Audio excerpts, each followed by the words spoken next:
Продажбата на нови автомобили во Европа гледано по модели покажува дека приоритетите на купувачите се изменети.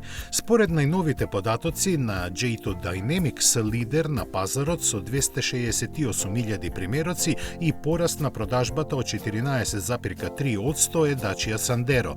Следат Renault Clio и некогаш вечниот Golf со безмалку идентична продажба од 216.000 автомобили, а ланскиот лауреат Tesla Model Y со 209.000 освоени купувачи падна на четвртата позиција.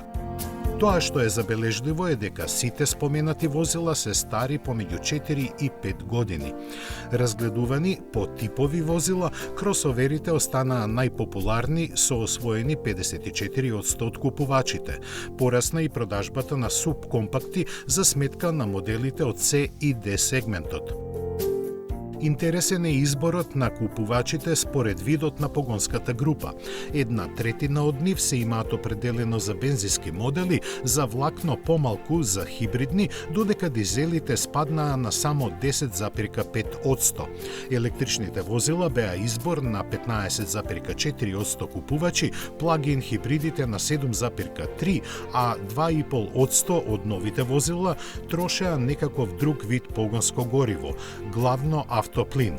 Забележлив е порастот на интересот за хибридите од 12%, додека сите други, вклучително и електричните, го намалија пазарното учество.